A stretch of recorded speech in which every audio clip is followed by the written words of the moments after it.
For early access to more videos like this, plus exclusive content, community discussions, and more, become a patron at patreon.com/BrucePoinsett. What's going on, world? Welcome back to the Blacktastic Adventure, a virtual exploration of Oregon's Black diaspora. I'm your host, Bruce Poinsett, and on today's episode, I speak with the Fathers Group. The Fathers Group, which was founded in Bend, Oregon in 2019, is an organization working for the betterment and uplifting of students by using the arts as a bridge to teach culturally relevant information, financial literacy, and leadership, all while being a system of support. Ultimately, they hope to help students create agency and to develop an awareness and understanding of the systems while navigating life in Central Oregon and beyond. Some members of the Fathers Group who are on this call include the president, David Merritt, as well as Vice President Dave Chisholm, and Executive Board Member Gordon Price, Executive Board Member Dr. Dalton Miller-Jones, Executive Board Member Marcus LeGrand, as well as members Trey Gibson and Mosley Wada, aka Jason Graham. We talk about a lot, including obviously what Black life is like in Bend, all the amazing organizing they're doing, and just the sense of brotherhood they've really built up in, some, they're all coming from very, different places. Some lifelong Bend residents, some people have moved from California, others moved in from the East Coast. But again, they built a sense of brotherhood and a sense of purpose that I think just really leaps off the screen. And I think you're really going to enjoy this interview. Check it out. Yeah, so thank you all for being on the call tonight and this being here for the Blacktastic Adventure. How you guys all doing this evening? Doing great. Doing great, bro. How you doing? Good. Thanks for inviting us, man. Appreciate it. Absolutely. Yeah, thanks for having us. I think, just the work you all are doing is just a great story. And, hopefully we can do a little bit to just kind of like spread the word about it and, help continue just building templates like this. But with that said, would someone just like to maybe just start from the beginning as far as just talking about how the Fathers Group got started and when it got started? If nobody minds, I'd like to go on this one. So I moved out to Big Oregon. My name is David Merritt. I'm the president of the Fathers Group. And I moved here to Bend, Oregon in 2011 from California. When I got out here, I noticed that there wasn't much of a Black community like where I come from. There wasn't a lot of us here at all. And I met these brothers, my boy Dave here, who's the vice president of Fathers Group, Dave Chisholm. Met him and he introduced me to some people and, the ball started rolling. I met some people and this brother Marcus, this brother Kelly, this brother Gordon, Dave, Ian. We met and it was Mosley Wada, Jason Graham, and it was like a connection that, it was like, man, I haven't had this, for years. How you brothers doing? We checked in with each other. It started as kind of like a Fathers Group. What would you call it? Like a lean on my shoulder type thing. We need a support group. Basically, we needed people to talk to, because you would go through certain issues in town, and it would happen. For me, like I've been out here 15 years, and like certain brothers would have a situation and they wouldn't be able to talk to anybody or have anybody that can relate to them because nobody believes in any of this exists or we're tripping or what have you. So it's more of a fellowship thing. And if you're a Black person, you feel like you're about to lose it, you feel, and you need to reach out to somebody, what I'm saying, before it's too late. There's only certain avenues you can take, when you're a Black man in this society, in this day and age, you can't do certain things without people feeling threatened, feeling like, if too many of us group up, we can't, it's looked at as a threat to the community. And it's like, that gets so tiring, and we don't blame, we're not pointing fingers, this and that. We're just saying that that's how we feel. That's how we live every day in this skin, is that we felt like, especially out here, was like we didn't have no community. We didn't have nobody we could talk to. We couldn't call on nobody. We couldn't, there was no shoulders to lean on if we didn't have a lady or something by our side. And we met these brothers and we all started meeting to just talk about our feelings. We all have kids that were in these schools that were dealing with racism and dealing with just so much stuff. And we're like, well, how do we deal with that without going to the school and losing it and, you know, having a police called or something? So we started talking, we started meeting a couple times a week, and it kind of blossomed to this thing like, what else can we do in the community? What else can we do? Who else can we help? How many other people can we get involved, you know, in this and what we're doing? Because it was working. You know, for the brothers, I can't speak for everybody, but from what I've seen, it was working. We felt like we had some sense of unity, you know, out here.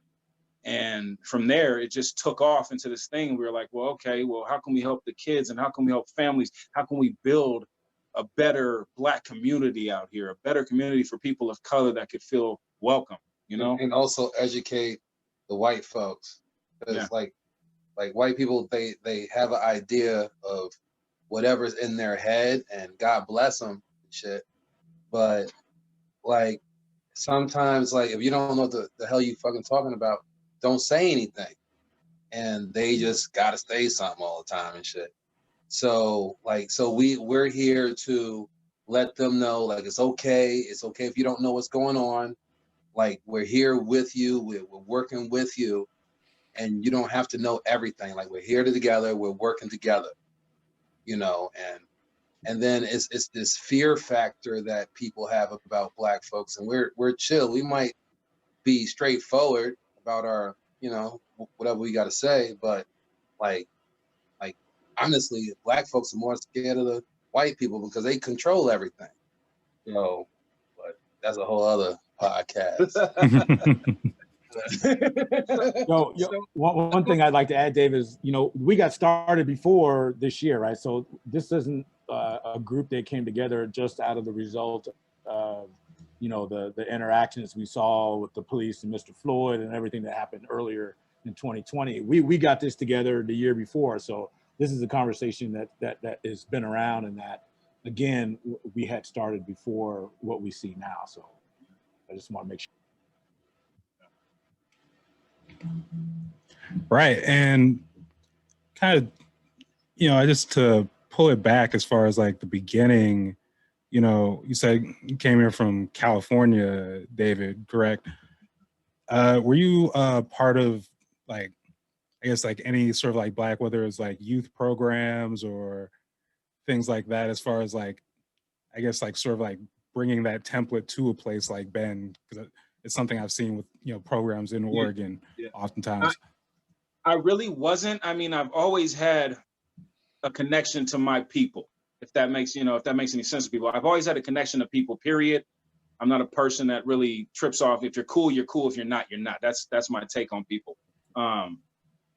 But I never really was a part of that type of thing. It's just that I had a community back where I came from. So when I came out here and didn't see one, it was like, this ain't right. This ain't what I'm used to. This isn't, you know, there's good and bad with having a Black community, but at least there's a community, you know, people you can talk to. You can go to the neighbor and you can go to the, so I didn't necessarily come from that and have been involved in any of that before. I'm an artist. I'm a rap artist that's done, you know, been signed, and that's my other, you know, that's my life. And I've been in trouble with the police. You know, all of it. You know, the template story for the, you know, the Black man struggle in you know, in America, whatever you want to say. So when I came to Bend, Oregon, it was to get, you know, custody of my daughter, to build a better life for her. You know, so I had my daughter, who was 12 years old at the time, who's now almost 20, and things were so rough for her in school. She would come home crying, and we didn't have to deal with that in California. You know, so it was kind of like a thing that kind of hit a switch for me. And I was like, well, wait a minute. And Dave was going through the same thing. And I'm sure these other brothers were going through, but I didn't know them. I didn't even know. And when I moved here, I only knew about 5 or 6 brothers here. There's hundreds of brothers here. I didn't even know. So that made me be like a yearning for home. But at the same time, I don't want to turn this into anything bad, negative. I just want there to be some kind of community. Everybody else has a community. We need a community. We have to be able to talk to people. We have to be able to share our, you know, our tragedies and our, you know, our tales to people. We can't do that to white people. They can't relate. They can't understand it. So I didn't necessarily come from that template, but when I seen what was going on out here and there was no togetherness at all, it had to change. As a matter of life and death, because you have families out here that don't have anything, and you have kids that have committed suicide in high school, because they have dealt with racism, and nobody knew that until it was too late. Yeah. You know, like that's one of the main things. You know, like the main thing is if you are on that edge and you need to speak to somebody, because that's where I was. You know, like one of the first meetings, like I was on my edge, but I was luckily for God's grace, I had someone to talk to. But this child, he didn't have anybody to talk to. So that's a main reason why one of these groups are out, because it's a terrible feeling to feel alone. You know, so Yeah.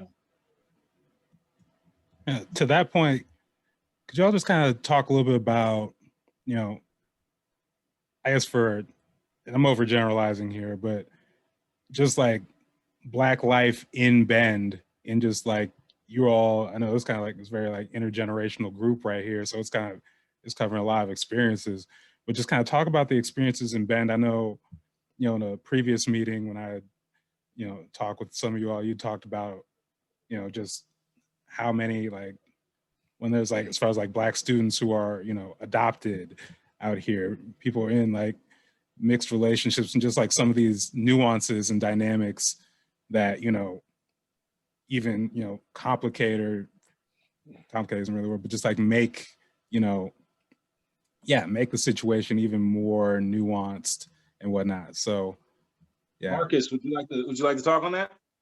Most definitely. And I know Gordon and Dalton and Trey probably could answer this as well. My thing is this: is the racial dynamics in Ben is tough at times, and that's what Dave and Dave were alluding to, is that since we've been so fragmented for so many years, and trying to organize collectively has been hard.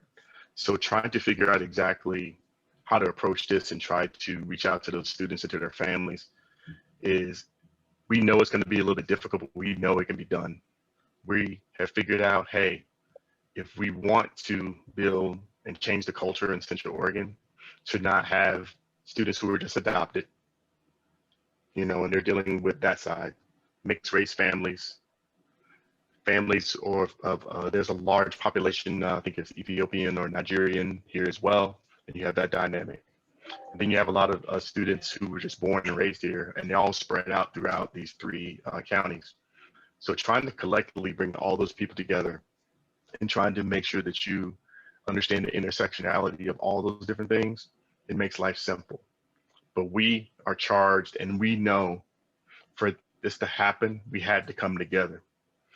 And so you see, there's a collective of really dynamic people here. You look at Dalton, you look at Gordon, you look at Dave, and you look at Trey and myself. We figured for this to happen, we gotta unify. And that's what's been unique about what we're trying to do. And through the pandemic, I think it's been even stronger, because we realized that collectively we got to be safe from all the tyranny of the stuff that was going on in the world. So we got to make sure that we continue to stay in front of each other, work with one another. And if Dalton or Gordon or Trey want to answer any more, they can. So that's where I'm at. Yeah, I'll speak on that a little bit. You know, growing up here in Bend, I'm 28 now, so been here for a minute.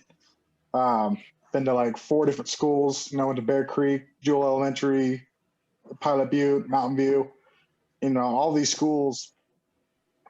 I was really separate, I felt, because, you know, I'm like the one Black kid, and, you know, I get outnumbered even by the Hispanics. So like, I'm in my own little bracket, and I didn't really have a whole lot of people to talk to. It would have been nice to, you know, have somebody of my culture, you know, that I could go to with problems that I had as a young Black man in school. You know, I got bullied. I got called the N-word. I remember, you know, getting suspended because I retaliated to, you know, someone dropping that line, and nothing else really happened after that. It was just me getting suspended, and then, you know, my mom was frustrated that they didn't suspend the other kid, but, you know, nothing after that was done.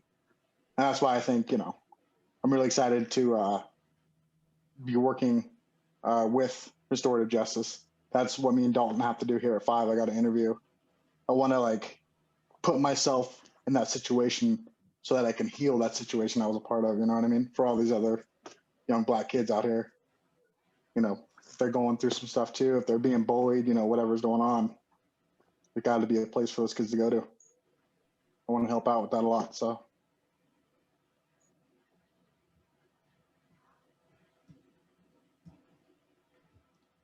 Yeah, would anyone else like to, I guess, speak on that a little bit?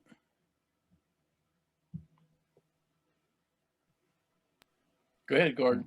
On life, Black and Ben. Yeah. Oh man. I've been here for a while too. Not long as Trey, I didn't know you were here, born and raised here. That's awesome, bro. Thank you for surviving. Yeah, man. That's what I do. But, I've been here for a little minute too, and I work up at COCC, the community college here. And when I first got there in early 2000s, there were 2 Black people on campus, myself and the late night janitor. Those are the only 2. So, and we never saw each other. I think I saw him maybe twice in the 5 years before he retired, that we were both there on campus at the same time. And Cliff, I don't know if Dalton or Trey, if you guys remember, if you know Cliff or not, but anyway. And so I've always thought it's kind of, we're in this, and being the only Black administrator at the community college,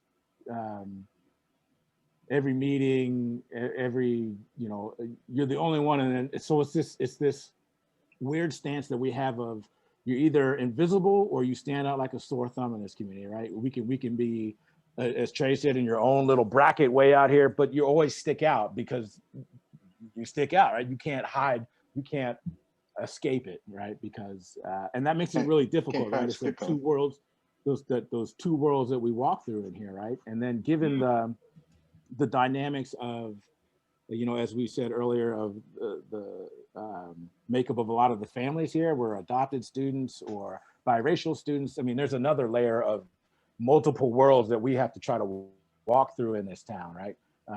And it makes it, and I think that's natural across the spectrum across the country, but particularly here in Central Oregon, where the divide is so sharp and the contrast is so sharp. We're off balance all the time, right? You're always off balance. You don't know when it's coming, where it's coming from, but you know that it's going to hit you sometime, right? And so, and that was another lesson that I had to pick up pretty quick, because you can become complacent, right?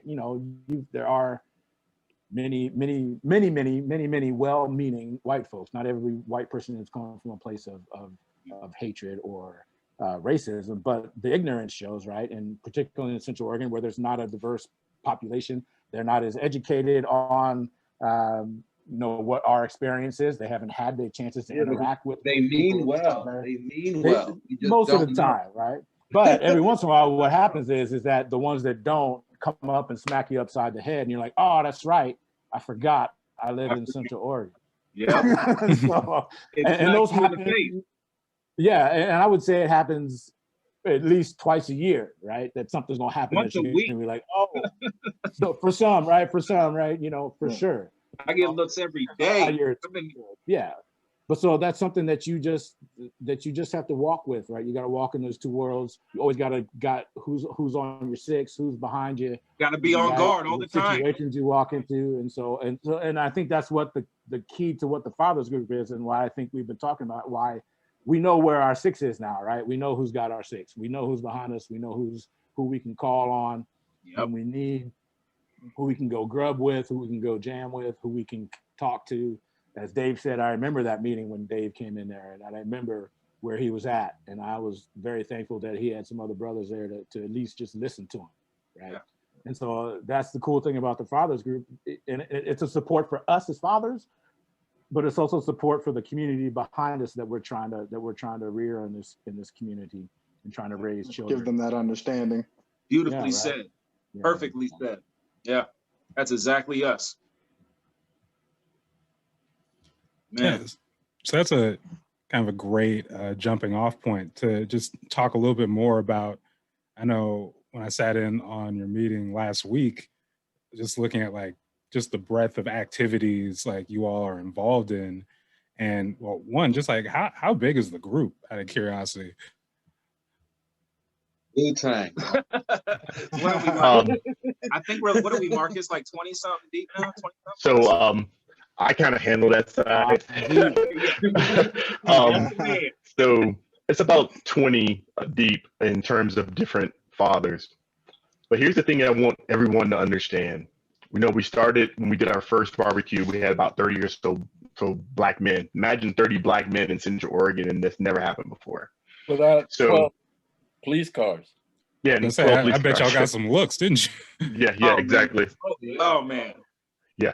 So think about it from that terms. But then what we did is we did the smart thing, I think, and as a group, we know there's a difference between who wants to be in the group and who wants to do the work, right? To make sure the foundation's there. Because ultimately that's what we want. You know, we want that foundation of people to be able to pass this on to our kids, so forth and so on. And we are now down to about 16 technically, but more and more people will help and start helping and volunteering and jumping in. So what we did, we didn't purge our roster. We just asked them, what is your rule of engagement? How much you want to be involved in this? What do you want to do? What do you just want to get information? And they gave us that, which is awesome. I'm not going to deny them to be able to handle and take care of their own biz. But we know at the same time too, there's a sacrifice that needs to be made for the up and coming generation. So that's why anybody who gets involved, we love that you want to volunteer and help. Come be part of that, but then also come and be willing to do some of the work too, because we need as much expertise in so many areas, right? Because we want to show professionalism that is far beyond what people think we are. People don't understand Black professionals have to go through a lot to be able to just have one piece of anything in this world. And for us to be able to collectively come together and do this, man, it is phenomenal.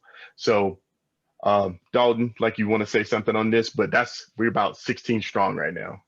But we were looking for more people who were willing to do the work.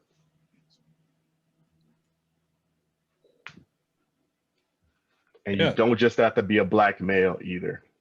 Just a father. It helps.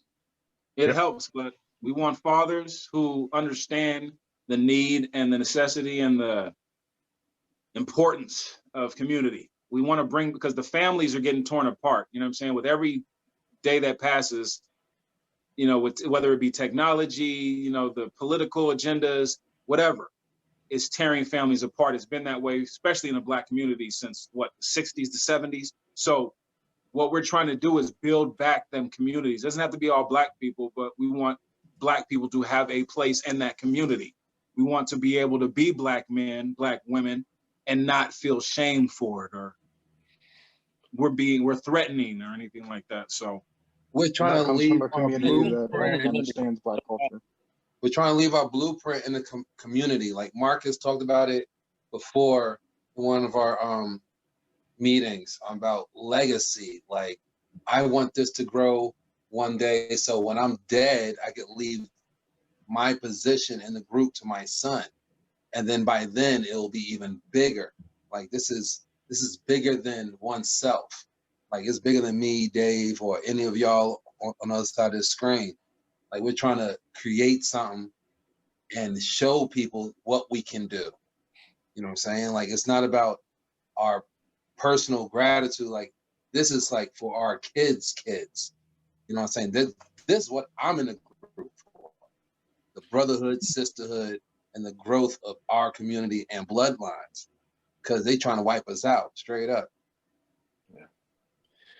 It's always been, I think historically, we have to recognize that the community and the church have been the two institutions, really, that led to our survival across incarceration and enslavement through the new Jim Crow, where we are all right now here in Bend.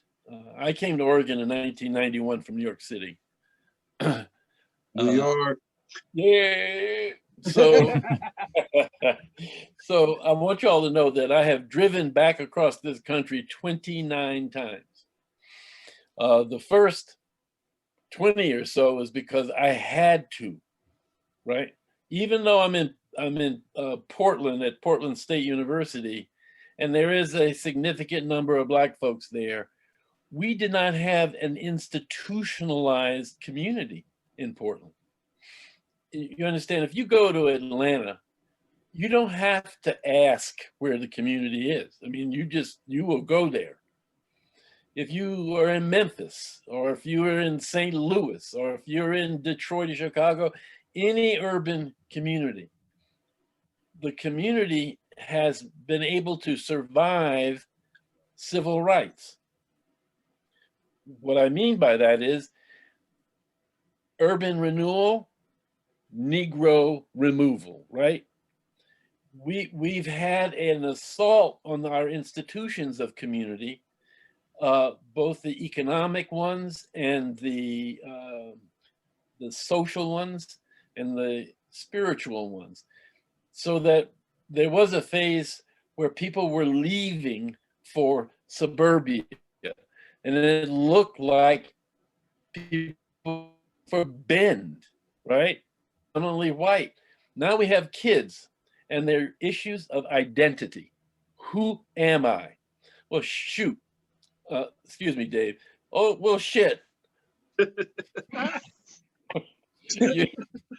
If you were half white, half black, or half Italian, and half Chinese, and so forth, in my generation growing up, guess what? You black. You black. Ain't no question about your identity.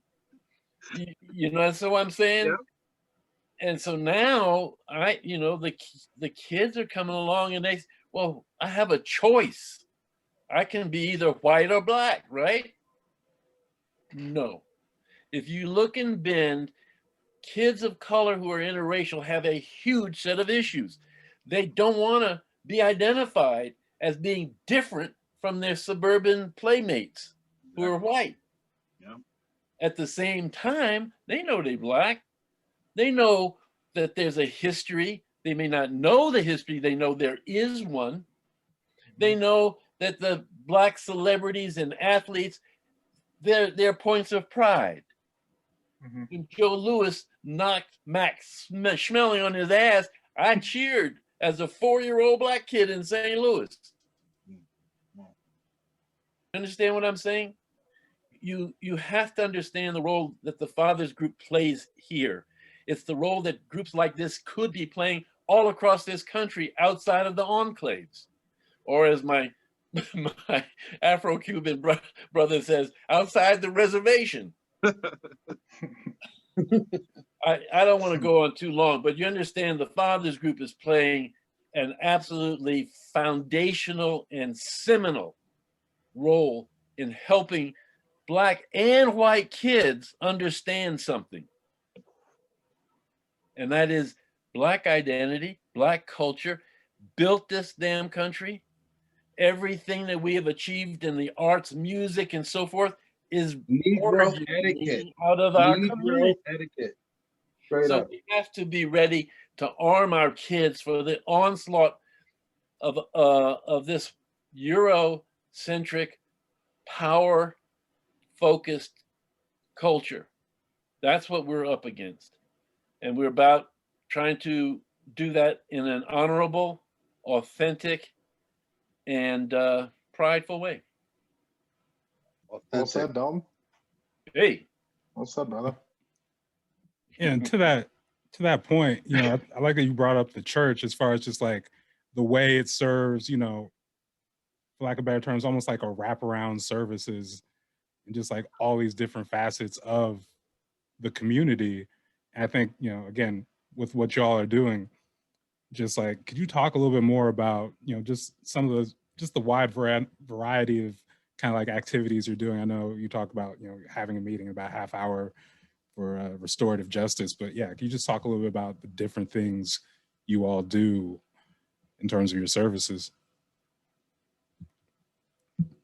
All right, I'll go. Program, we got a man. laundry we have a laundry list, but the thing is though, right now we know that we have to work on the culture first. We know that's going to be one of our first things. We got to definitely make sure the cultural dynamics there.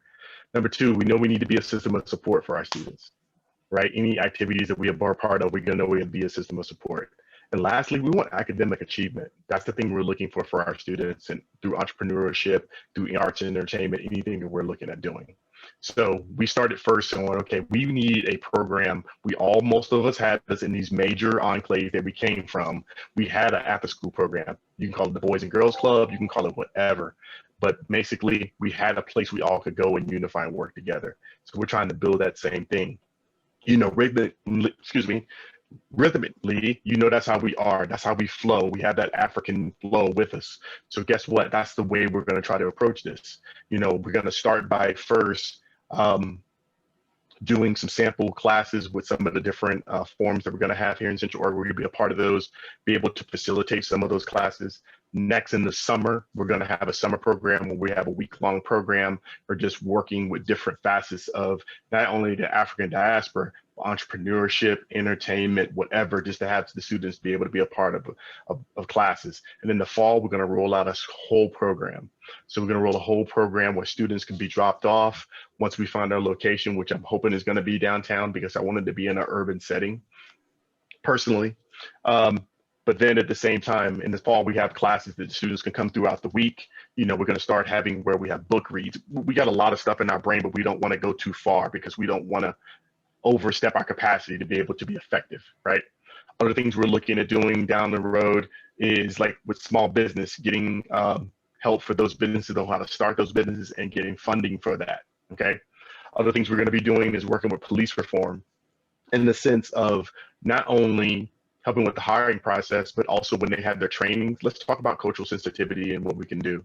Appropriation, excuse me. Other things we're going to look at, hey, guess what? Do we need a cadet program to start funneling more African-American men or women toward the police force to be a part of that conversation so it looks and we're a part of that so we know how decisions are being made. But if they don't like it, I don't care. Hey, we need to do it. Those are just some of the things we're looking to do. We know we got so many different ideas, but we know we're going to need volunteers, people to help with those things. We got different organizations who are willing to help us with that for free, which is cool. But at the same time, too, we want to still make sure it's our lens. We don't want to give that up because if we do that, we lose our identity.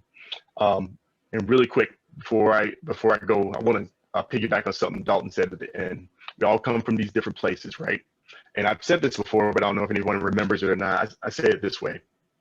We were in those locations, and sometimes I think we took diversity for granted because we were a part of it. You know, we weren't always the ones who was the catalyst for it or create it, but we're engaged in it, and we have that spirit within us. Now that we're here doing it here in Central Oregon, we have to be the catalyst to make sure that our culture doesn't die. I just wanted to piggyback that on to Dalton thing because I think that needs to be said. We know we have to make sure that our culture continues to be integrated in what any society does. And to follow up on Marcus, what Marcus was saying,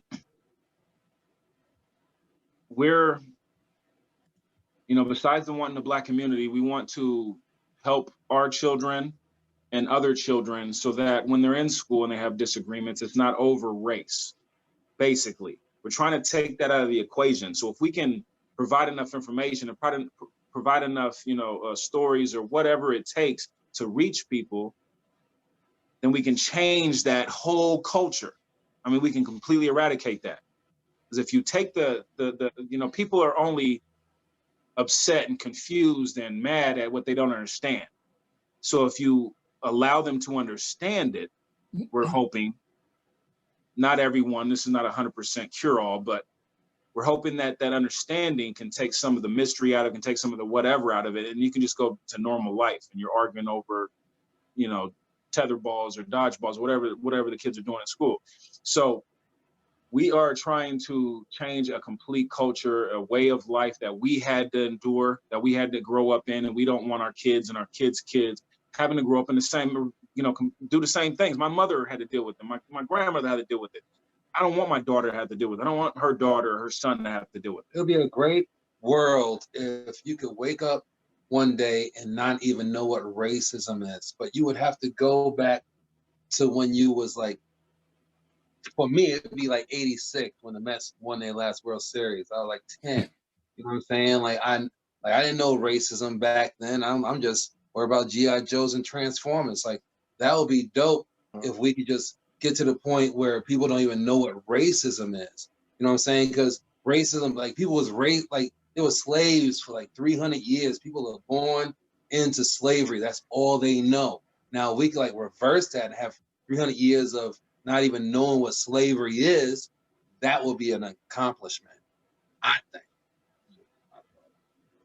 Yeah, it's just we've done backpack giveaways, we've done school drives. Our whole main thing is, there's a whole side of this, and not even having to bring in the whole lockdown for the last 11 months, what it's going to do mentally to children, what them having to stay home and not being able to be kids has done to them.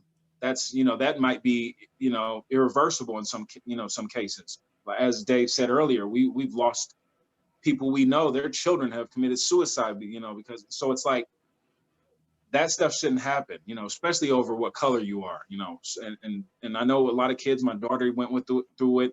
I know a lot of these other brothers' children went through it, feeling so bad about themselves because it's so polarized. It's on everything. So everything the kids have, iPhones, iTunes, it's on YouTube. So their kids are being exposed to racism so earlier than I was. Me and Dave, same thing. The 80s, I didn't know what race was. If I didn't like you, it wasn't because of the color you were. So if we can, kind of nip that in the bud, what I'm saying, now, and get it, just deal with it head on, and have some people hold accountability, just listen, learn, what I'm saying, be allowed to be educated, be open to that. And a lot of people are out here in Bend I have to say, to their credit, a lot of these Black Lives Matter movements and things I see on the streets and these protests, there's more white people than there are Black people. So that's a step in the right direction for me to see that, because I've never seen that in my life until George Floyd. And so we're hoping that, with this being so polarized, all these kids are seeing racism and having to deal with racism so early. We're trying to get rid of that, that whole sediment, just get rid of that whole thing. If we can do that, if we can change that culture, I think, things can be a lot better, because there's enough things in the world going on to fight about than, to add more things to it, So One thing I'm proud of. Mosley Wada has joined us, and I really want us to be sure to give him a bit of time. But let me, before it gets completely off somewhere else, the Fathers Group has become a critical player in the governmental structures of the city. We have what amounts to a memorandum of understanding. It's a memorandum of intent with the City of Bend City Council and City Manager. We have been invited to the table and had input into the process of selecting the new police chief, and in doing so have tried to insinuate ourselves into the discussion of policing and law enforcement here. As you know, there's a critical role to play in suppressing and oppressing our community, and not allowing our parents and our children to walk freely and to walk comfortably and safely. We have been absolutely brought to the table around the school committee and the selection of the superintendent, and more importantly, to participate in the training of teachers and the preparation of teachers to be effective working with culturally diverse kids, and we will be continuing to move on that. I just want to put that placeholder in there about the Fathers Group, because we're highly respected in the community, and we're invited to participate, and we're listened to. So with that, I turn it back to Brother Mosley. Hey, Brother Mosley, how you doing? Hey, I'm fine. I talk 90% of the time,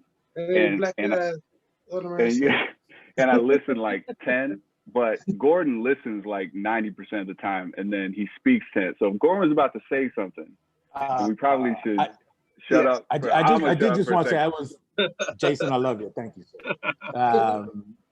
And I'll be quick. So one thing, I'm just proud of Fathers Group, because we were talking about building that community, but in an area where, again, there's not a lot of people here that experience Black culture or know a lot of Black people, the role that the Fathers Group plays is pretty important, right? Because they see positive Black role models, right? They see Black men helping out with the Christmas drive with the police department.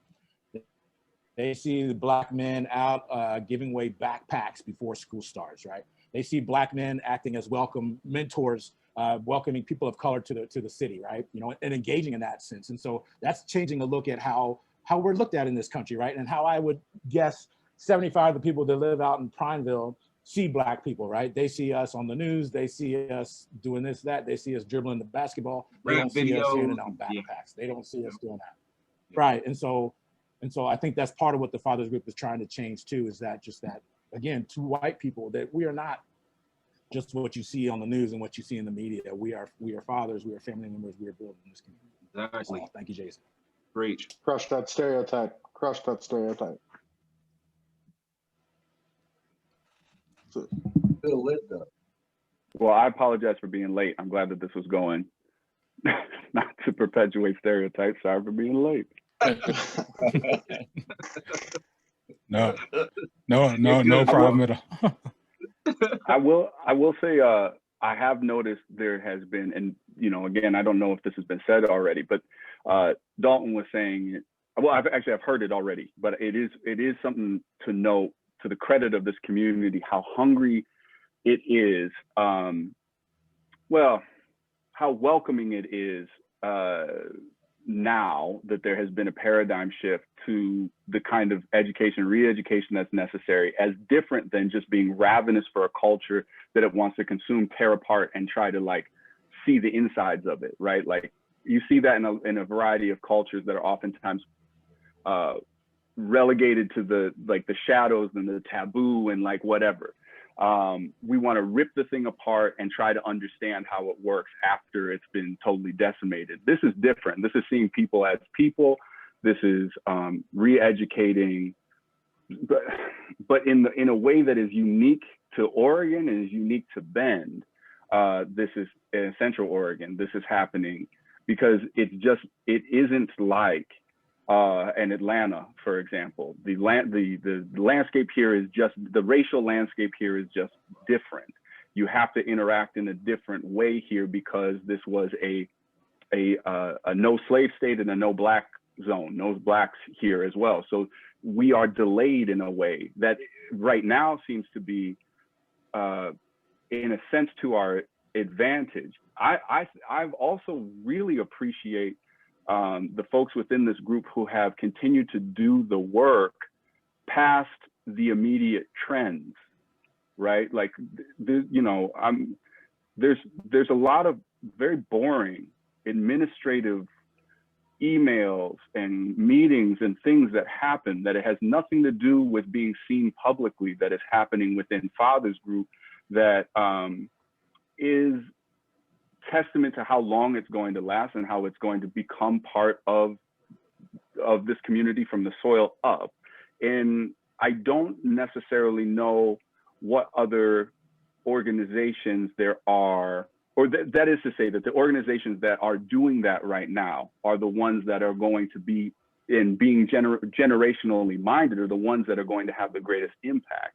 And it's fun when it's flashy.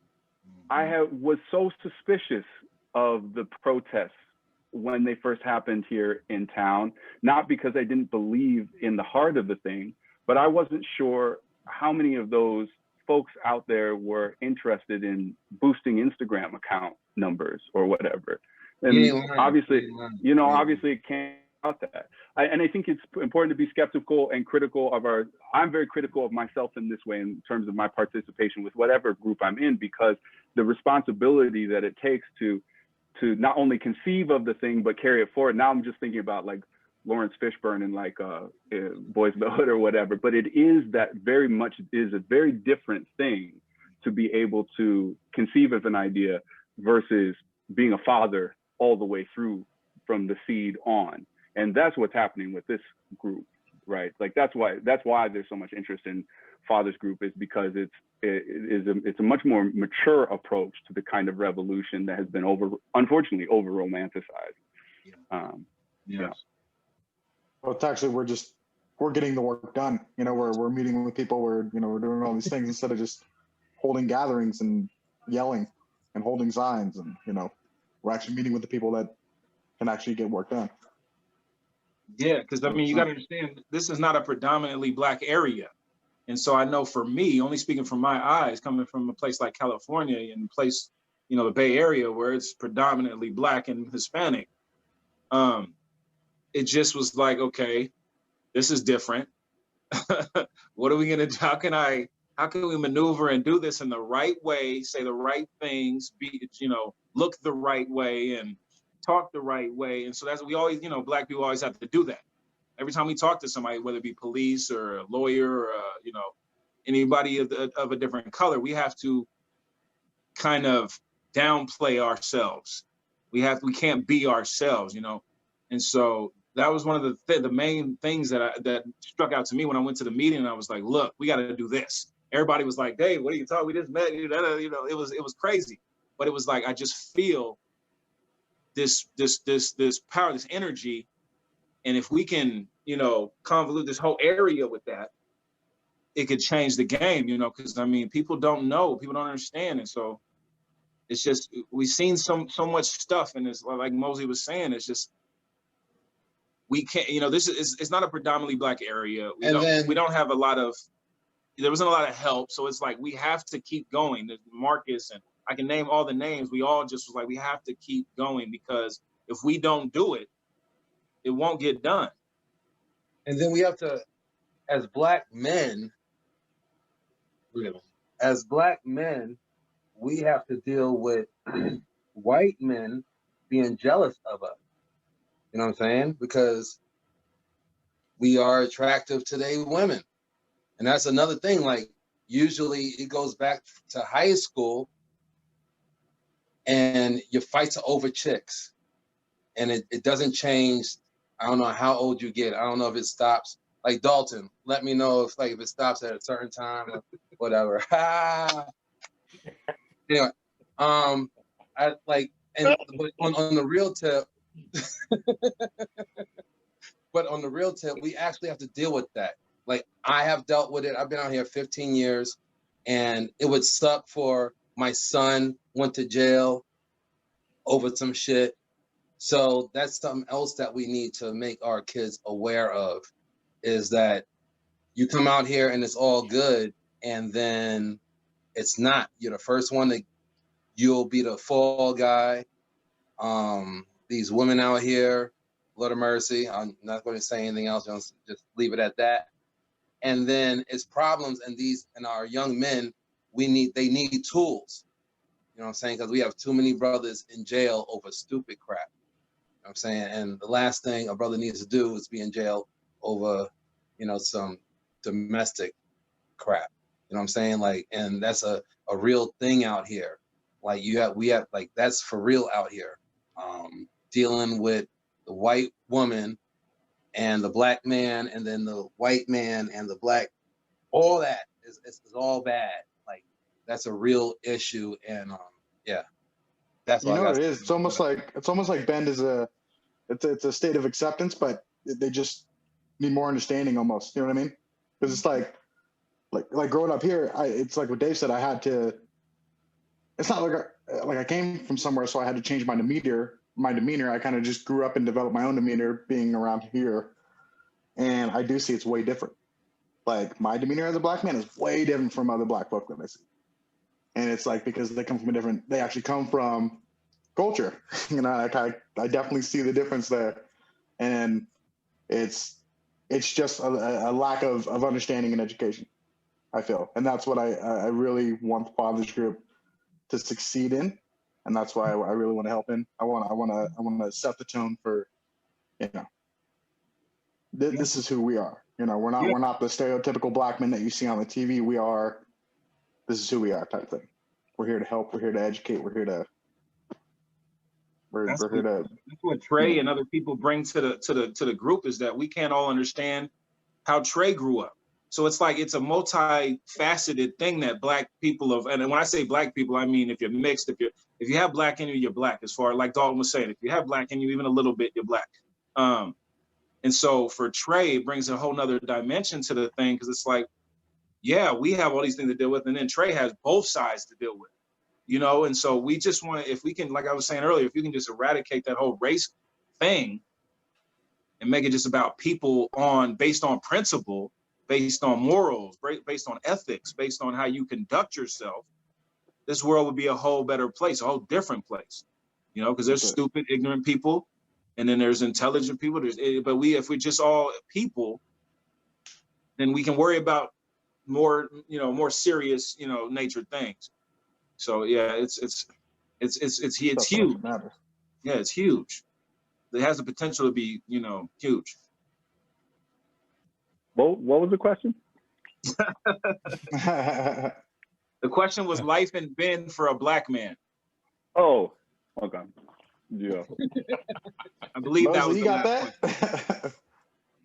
And so that's what I'm saying. Thing, like, Mosley, I know you guys have something to say about that. But that's what's been so nice about this though too. Like, understand this. Like, I have actively learned how to suppress as much as I can beyond how I look, who I actually am, since being here, and before too. I mean, that's one thing that you get good at. That's part of the intelligence of being Black in America today, or being blending told in. you're on my. Yeah, I mean, whatever the case, wherever you are in the world, if you are understood to be the outside group, then you learn very quickly what things to do to adapt, because we're communal and we're keen to survive. And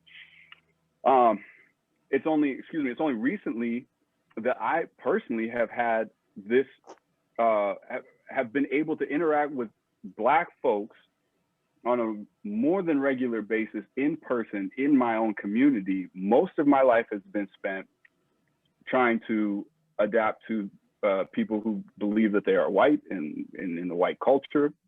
And most of my interactions with Black folks have literally been on the phone and through emails and not in person. So it's almost, what's that? You knew me back in the days. And this is actually something that is very difficult about growing up here in Bend. I've known several folks in this group for a long time. There is a double reaction that happens. One, an immediate attraction to seeing another person who even remotely resembles an experience that you do. And then almost at the same time, repelled not by them, but repelled because you do not want to highlight them as an only and other them in the same way that you have felt only and othered. And so there's this thing that happens there, and it is very difficult to explain what that is like to somebody who hasn't grown up in maybe a place like this. If you can walk down the street and you can see every different kind of person, I mean, countless times I tried to get my father to move from Chicago here, and he was like, no way, like, absolutely not. I can hear so many different languages when I walk down the street. I can go get a bean pie. I can go blah, blah, blah, blah, blah. If I'm in Bend, you're immediately a celebrity. You're immediately highlighted. You're so over highlighted in so many different ways. It is very difficult to interact with each other because I don't know what I need to do to be included or navigate not being excluded from your Black experience. And also, am I working on some sort of scarcity model? Have you created some sort of world around you that fits for your type of Blackness? But if I come in saying, hey, did you guys all see Adventure Time? And folks are like, wait, what kind of Black is this? You geeking out on me with Dungeons and Dragons, stop talking about Magic the Gathering, blah, blah, blah. Now am I confusing the whole world that you've delicately put together so that you can survive? So like, as much as nobody wants to see anybody get hurt, I'm so thankful for the positive things that have come from the murder and public death of George Floyd, because it gave us a way to interact with each other, to come and say, okay, this can't, I do see you. I have known you for years. We have talked. We are friends. We are family, whatever the case may be. And I'm not going to pretend that this couldn't happen anywhere and everywhere. And this was one sort of catalyzing, communal moment, but then that it grew beyond that.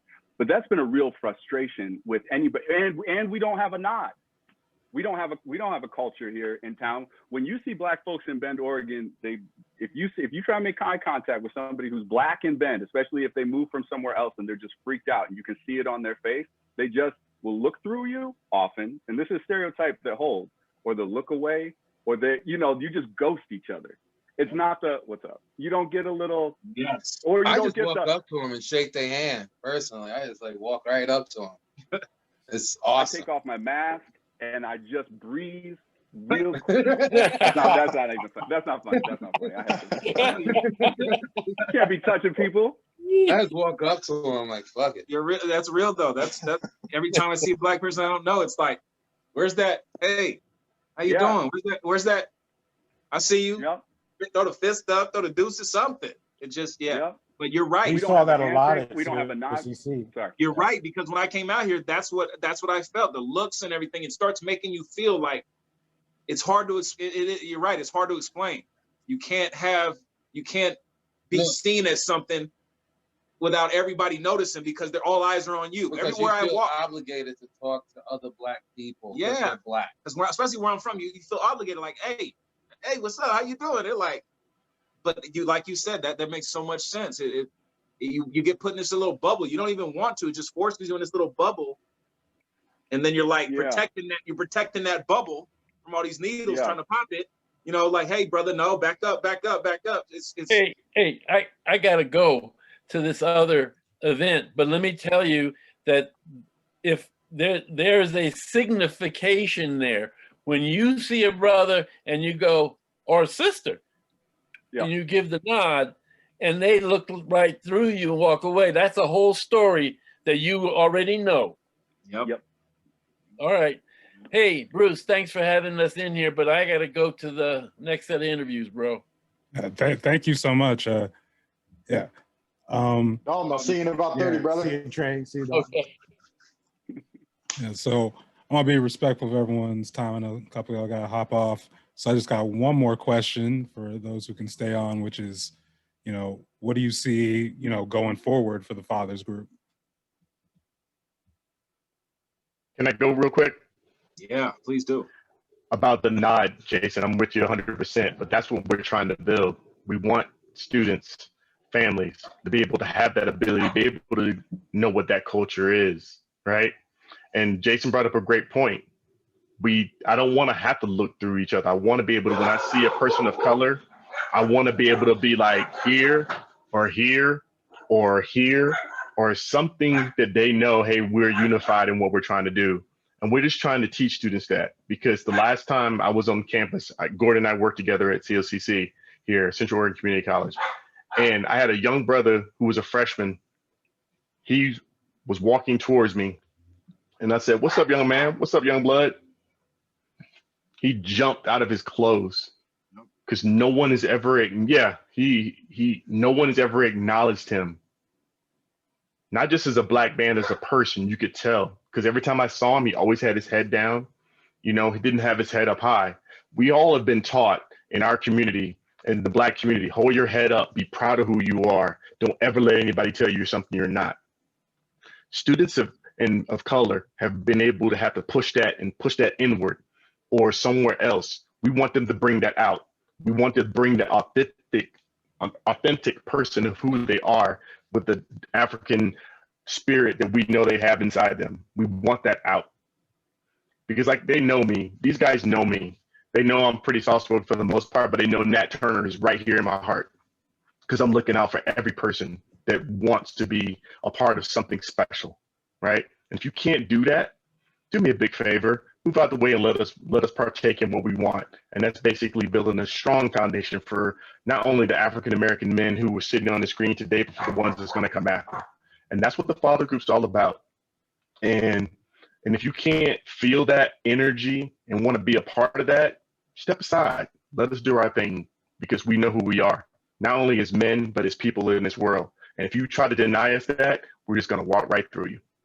So that's the way I come from in terms of that. And I'm not trying to say, I'm trying not to be mean or boastful or anything like that. All I'm saying is this: I want to see us unified, and I want to see us working together with no problems. You're going to have your hiccups here and there, but for the most part, I want us to be strong and unified in what we do. And I want to thank these brothers for being here every single moment here in this past year and the times we've been able to commune with one another. And that's what I have to say in terms of what I see the Fathers Group going. I see the Fathers Group, if I could sum it up in one way, it's, we're planting that tree. Well said, Marcus. We're planting that tree that, we're not going to be able to bask in the shade of, but we're doing it because we don't want other folks like us to have to go through what we went through. It needs to be better. That's simple. I like the way Marcus put it. I want to end it on a soft note. Marcus kind of came with the either get out the way or we'll go through you. I like that. But it's still like, it's still good, you know? It's peaceful. Yeah. It's all love. We need to be a positive foundation for our people, you know, like for when they can't get something that you see a door close, we'll be able to help them get through that door. That's what we need to be able to do for these people. We need to help our own people get them through doors that they can't get through, that they have to do something stupid to get through because of other entity. You know what I'm saying? We need to help. Let's provide that opportunity for sure.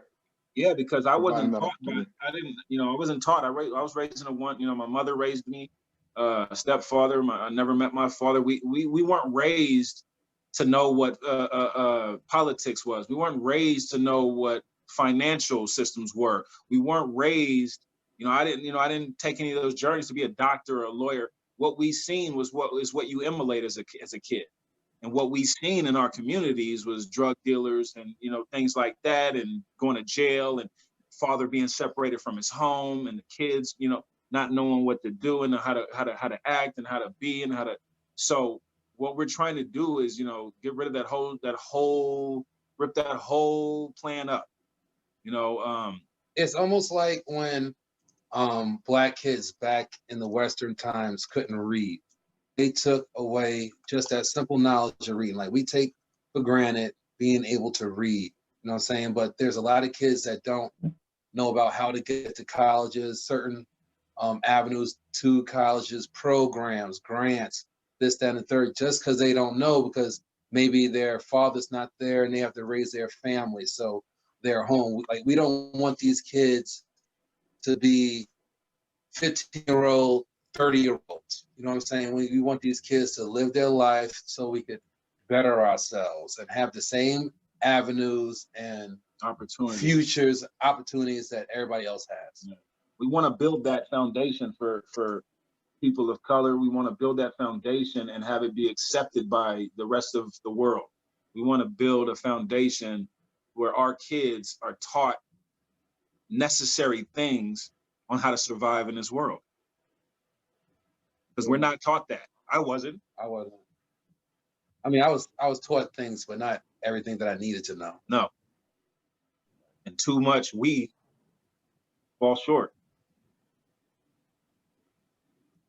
I think Super Dave said it best for me earlier when he said this is a generational thing, right? We're not just talking about my kids. We're talking about hopefully my kids' kids, right? So building the foundation for a generational support, right? Because that's where we need to start. I mean, that's where we need to go. This isn't a fly by night. This isn't just us. This is for future. As the native population of this country says, right? We work for, is it 7 generations ahead, right? When we're making decisions, when we're looking at what we want to do as a people, they look ahead 7 generations, right? So yes, I think we've been stuck in, which is unfortunate. I was getting ready to say we've been stuck in, but so have they. But they have I think they've got a more mature world vision in a lot of ways than maybe the Black community does. Yeah, like us Black folks, we got to stop living check to check. You know what I'm saying? Like, they're living big. Like, we need to stop living check to check. Like, we need to be doing bigger things. Our kids need to be taught how to maneuver the political systems and the financial institutions, and be able to make a living like anybody else. Just like, there's been many rights movements, and Black Lives movements seem to always fall short. Always. It's never quite the same as everybody else's experience in this country. It just isn't. And if they kill one of us, and I hope nobody dies, there's at least 17 more of us to keep going on, maybe 30 of us. It's not just one person. Yeah. So just saying, I mean, I just got to throw that out. That's why we can only meet at like 6 or 7 of us at the time, right? We can't all meet as all of us because we got to split up. That's what